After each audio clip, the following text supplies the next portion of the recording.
Disclaimer: by existing in the modern world, you've agreed to a set of shady, manipulative, emotionally explosive terms and conditions. You just didn't know it. Until now. This is the Industry Plant Podcast.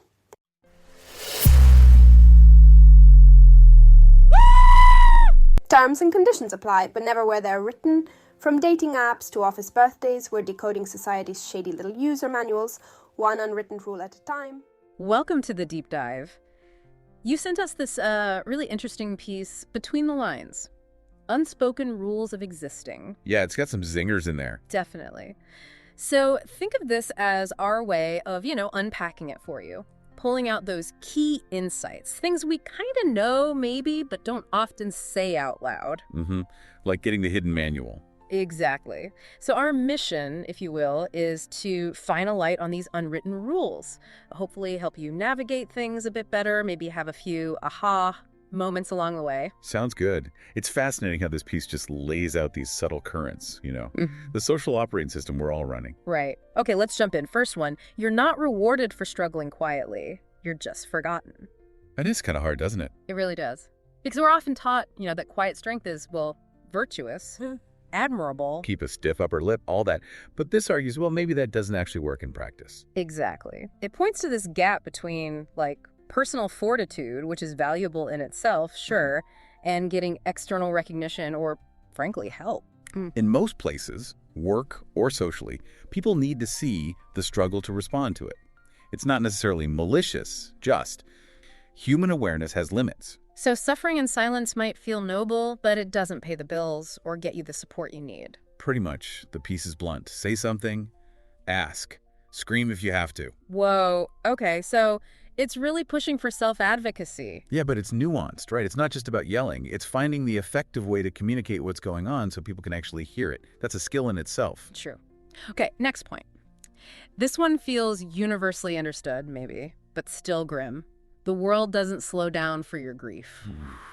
Yeah, that clash between your inner world falling apart and, life carrying on. Yeah. Bills, work deadlines. The relentless pace of it all. It really highlights that tension. You might hope for empathy, for the world to just pause for a second. But it really does. Not really. Not for long. Exactly. The piece says life doesn't pause, you have to grieve while walking. That really captures it. Carrying that immense sadness while still having to, show up, people might be kind, sympathetic. Sure. But the actual pressures, work, responsibilities, they usually don't just vanish. Which forces you to somehow integrate the grief into the moving train of life. It makes you think, though, doesn't it? How can we, as a society, maybe make a bit more space for that? Acknowledge the weight without expecting everything to just stop? Yeah, a tough question. Okay, let's shift gears. How we connect or how we're remembered. People remember how you made them feel, not what you did. Ah, yes. The emotional residue of this one's powerful. It really makes you think. You could achieve amazing things, tick all the boxes. But if the feeling you left behind was negative. That's what sticks. Our brains seem wired for that, prioritizing emotional information. It's about safety, connection, survival maybe. So the emotional vibe of an interaction often outweighs the factual detail. Often, yes. The piece talks about being aware of your energy, how you show up emotionally. Right. Which means it's not just about what you do or even your intentions, but the actual impact, the feeling you create in others. Right.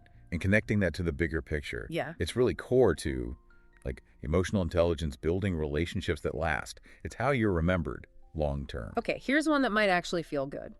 Nobody cares as much as you think they do, and that's liberating. Yes. The spotlight effect.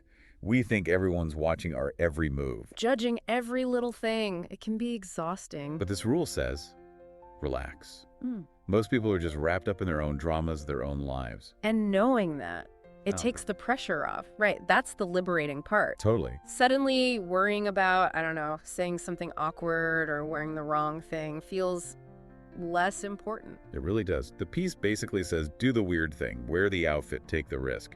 Because that fear of judgment, it's often way bigger in our heads than in reality. It's almost like permission to be more authentic, less worried about the audience. Exactly. It frees you up from perceived scrutiny, allows for more vulnerability, maybe taking chances you wouldn't otherwise. All right, next up, diving into relationships.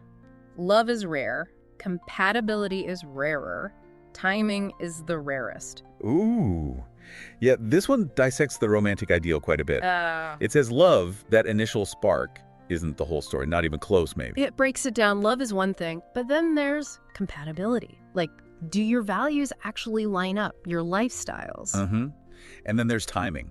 Are you both actually ready, in the right place in your lives, for the same thing? The piece uses that great fire analogy. Love is the spark. Compatibility is the firewood. And timing is the match. You need all three for it to really catch and sustain itself. Precisely. You can have a huge spark, intense feelings, but without the wood and the match, it just fizzles out. So it's a caution against mistaking like intensity for actual alignment. Yeah, a call for a more maybe realistic look at what makes relationships work long term, beyond just the initial in-love feeling. Makes sense. Okay, perception. This is a big one. Most people project, not perceive. Meaning what we see in others is often filtered through our own stuff. Yeah, our own thoughts, fears, expectations. The piece says they don't see you. They see a reflection of themselves in you. That's quite a statement. It explains a lot of misunderstandings, potentially. Right. You think someone's reacting to you, but maybe they're reacting to their own history, their own insecurities reflected back at them. So the advice then is focus on your own clarity, your own integrity.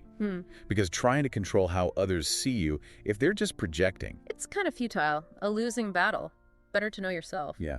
Recognizing projection helps you maybe not take others' reactions so personally.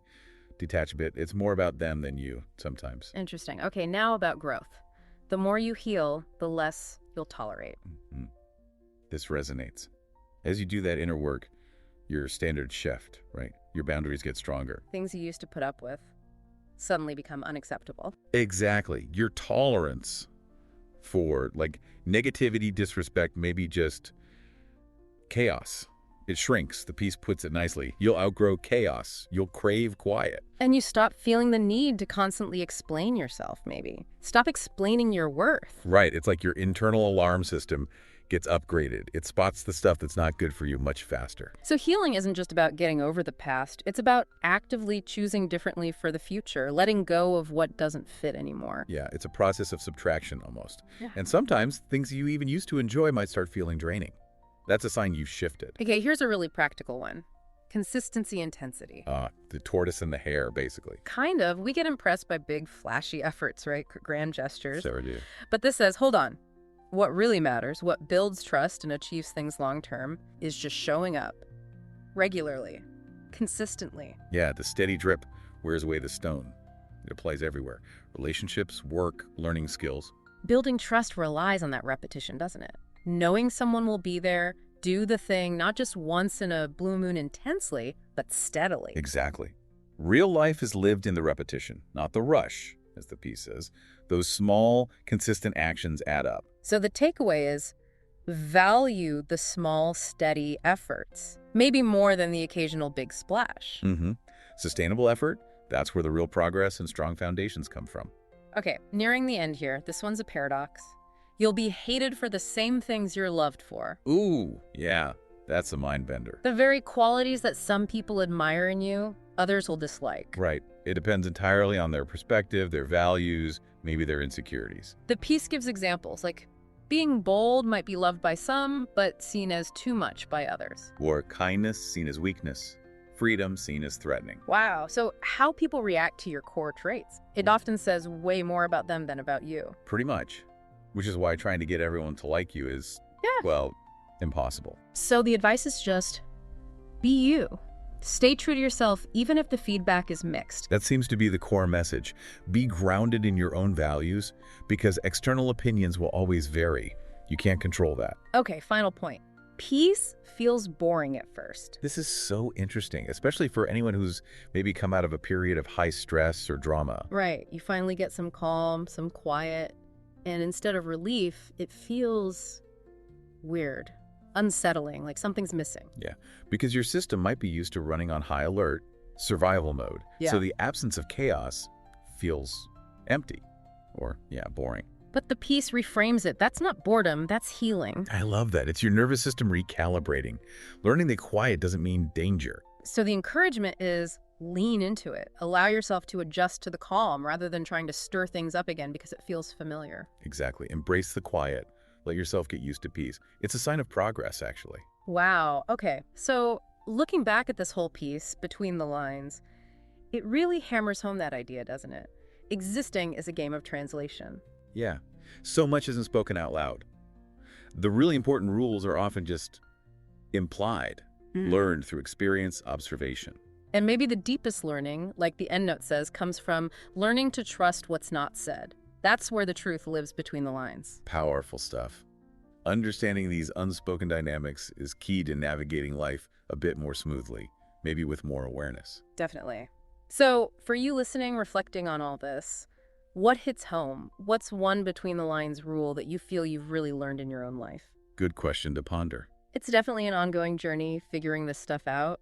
We hope this deep dive gave you some useful food for thought. Thanks for exploring it with us. All right, listen up. I need you to do something bold. Grab your phone and text the podcast link to someone you care about with the message. I have a podcast recommendation. Listen and tell me what you think. Yes, verbatim. Try it.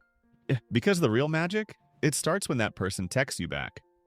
For real, the replies from loved ones have been deeply satisfying. I'm talking heartfelt thank yous, mind-blown emojis, late-night, we need to discuss this calls. The works. Sharing this show is basically a cheat code for meaningful connection. Who knew, right? And hey, if you're vibing with us here, wait till you dive into the Angry GPT universe beyond the pod. Angry GPT has its very own store. Yeah, an Angry GPT store, loaded with comic books and novels that take this experience further. I'm talking wild stories. Ever wonder what our feisty AI does off-duty? Grab Angry GPT Regrets or Feathers of Freedom. Where I Gave Humans Wings and find out. That last one? Let's just say giving humans wings comes with some hilarious fine print. Prefer listening to your stories instead of reading? We got you. The Angry GPT Regrets audiobook is up on YouTube for free right now. No strings, just hit play and enjoy. And if you're the collector type or want to support the hustle, it's on Amazon too. Options, baby. Now, this one's a trip. There's an Angry GPT mobile app. Yep, our lovable grump of an AI can ride shotgun in your daily life. Ask it anything. It's ready with answers, witty comebacks, and genuinely useful advice to keep your projects on track and your plans in motion. Think of it as a personal coach, shyest assistant with attitude, making sure you actually follow through on all those brilliant ideas you get from the show. And did I mention we make music too? Because of course we do. Our album Done on Purpose, Italian title Fata Apposta, is out on every streaming platform you can name. It's your official soundtrack for kicking down doors and doing things your own way. Play it loud. Annoy the neighbors. They'll understand once they hear it. For those who still can't get enough, we've got even more reading material to fuel your fire.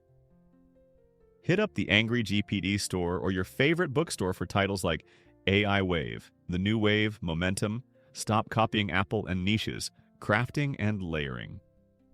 Each one is a game plan in print, covering everything from surfing the next big tech wave to carving out your own niche.